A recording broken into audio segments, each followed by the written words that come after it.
नमस्कार. तर आज मी पुन्हा एक नवीन डिश घेऊन आली आहे, पण आज गावरान नाही आहे बरं का. आज ऑन डिमांड आहे. मला खूप लोकांचे रिक्वेस्ट आल्या होत्या की अशीने दाल बाटीची रेसिपी शेअर कर, कारण माझ्या हातची दाल बाटी माझ्या माहेरकडच्या लोकांना खूप जास्त आवडते, कारण माझ्या सासरी करण्याची पद्धत वेगळी आहे. तर ही दाल बाटी ना एवढी खस्ता बनते, म्हणजे वरनं कवर त्याचं कडक लागेल आणि आतमध्ये एकदम मऊ बाटी. त्याचं वरण तर एक नंबर. एकदा नक्की बनवून बघा, शेवटपर्यंत रेसिपी बघा आणि सेम अशीच बनवा. नक्कीच तुमची दालबाटीसुद्धा ना अप्रतिमच होणार. राजस्थान काय कुठेही गेलात ना त्याच्यापेक्षा भारी तुमची घरची दालबाटी होणार आहे, माझी गॅरंटी आहे. त्यासाठी ना आधी आपण डाळ भिजवून घेऊयात. तर त्याच्यासाठी ना मी तुरीची डाळ, मुगाची डाळ आणि हरभऱ्याची डाळ ही सेम प्रमाणात घेते. कित्येक लोक ना पंचमेल दाल वापरतात, तर मी पंचमेल दालपासून नाही बनवत वरण. डाळबाटीसाठी मी हे 3च डाळी घेते. त्या स्वच्छ पाण्याने 1-2 वेळा धुवून घ्या आणि मग फक्त हळद टाकून शिजवून घ्या. बरं, आता ते 3-4 शिट्ट्यामध्ये ना आरामात शिजून जाते. आता वरण शिजायला ठेवलं आहे, तोपर्यंत आपण बाटीचं पीठ मळून घेऊयात. त्यासाठी ना मी 2 वाटी गव्हाचं पीठ घेतलेलं आहे. आता हे जे पीठ आहे ना, हे रेडीमेड पीठ आहे, बाहेरचं विकतचं पीठ आहे. तरीसुद्धा मी ह्याच्यामध्ये आहे ना रवा टाकते आहे. आता 2 वाटी रव्याला मी अर्धी वाटी बारीक रवा टाकलेला आहे. बरं, तुमच्याकडे बारीक रवा अवेलेबल नसेल तर मोठा रवा 1-2 वेळा मिक्सरमध्ये ओबडधोबड फिरून घेतला ना तरी चालेल, किंवा डायरेक्ट मोठा टाकला तरी चालेल. त्याचसोबत ना मीठ टाकायचं, हातावरती असं क्रश करून थोडा ओवा टाकायचा आणि एकदम थोडा सोडा टाकायचा. हो, सोड्याने आहे ना बाटी छान फुलते.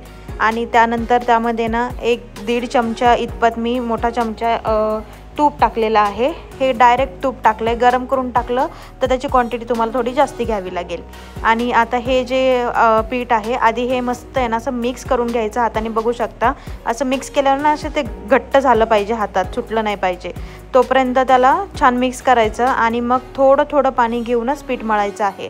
बाटीसाठी जे आपण पीठ मळतो ना, हे पीठ घट्ट असलं पाहिजे, अजिबात पातळ पीठ नाही पाहिजे. पातळ जर तुमचं पीठ झालं तर मग बाट्या व्यवस्थित होत नाहीत, त्या खस्ता अशा मस्त आहे ना होत नाहीत, त्या अशा मऊ गिळगिळीत काहीतरी होतात. मग त्यासाठी ना असं बघा, मी थोडं थोडं घेऊनच पाणी पीठ मळते आहे, अंदाज येत नाही कारण.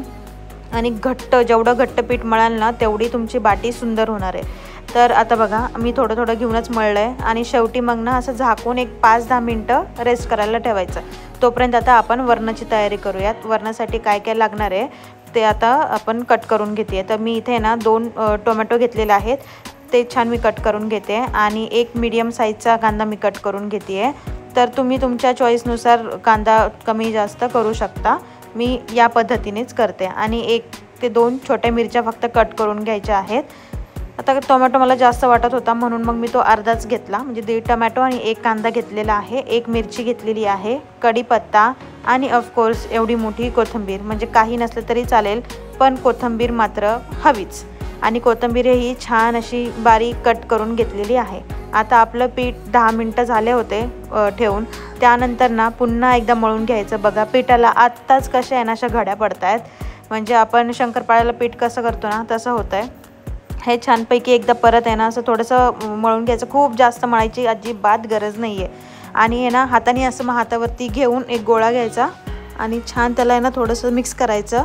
आणि हे बघा असं गोल पारीसारखं करायचं. आपण मोदकाला कसं बनवतो ना तसं, पण आतमध्ये मोकळं ठेवायचं, जेणेकरून आतमध्ये हवा राहिली ना, म्हणजे मोकळी स्पेस राहिली ना, तर बाटी आतनं खूप जास्त छान फुलते की आतपर्यंत ती छान वाफली जाते असं म्हणू शकता. आणि मग तुम्हाला करायची असेल तर माझ्यासारखी हाऊस असेल तर वरणाशी डिझाईन करा, नाही केलं तरी चालेल, काहीच हरकत नाही. अशाच पद्धतीने सगळ्या बाट्या आपल्याला बनवून घ्यायच्या आहेत. आता आम्ही दोघंच होतो त्यामुळे आम्हाला हे 4-5च बाट्या इनफ होत्या. तुम्ही तुमच्या फॅमिलीप्रमाणे तुम्हाला जेवढ्या हव्यात तेवढ्या तुम्ही त्या बनवू शकता. आणि कुकर मी आधी प्रीहीट करून घेतला होता, तर त्यानंतर मी खाली स्टँड ठेवून मग कुकरमध्ये बाट्या लावून घेतलेल्या आहेत. तर कुकर आधी हा गरमच पाहिजे, किंवा पातेलं घेत असेल तर पातेलं ही खूप जास्त छान गरम झाल्यानंतरच बाट्या ठेवा, मगच तुमच्या बाट्या छान फुलतील. ही टीप आहे, लक्षात ठेवा.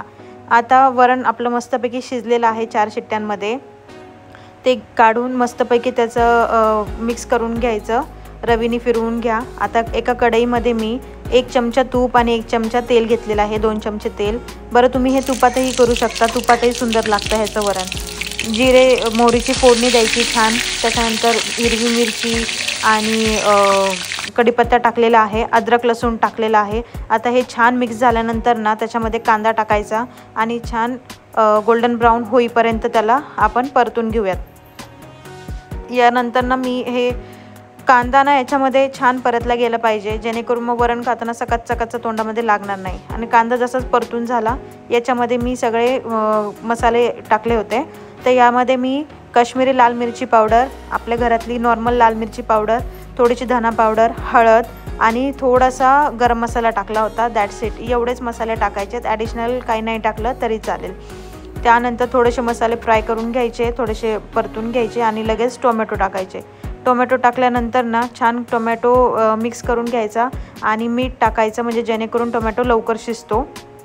आणि टोमॅटो छान शिजल्यानंतर मग काय, आपलं वरण जे आपण बनवून ठेवलेलं होतं, आधी कोथिंबीर टाकायची आणि कोथिंबीर टाकून झाल्यानंतर मग लगेच वरण टाकून द्यायचं. आणि मग थोडंसं कुकरला जेवढं काही राहिलेलं असेल ते पाणी टाकून मग ते पाणी याच्यामध्ये तुम्ही टाकून देऊ शकता, जेणेकरून तुमचं वरण आणि पातळ होईल.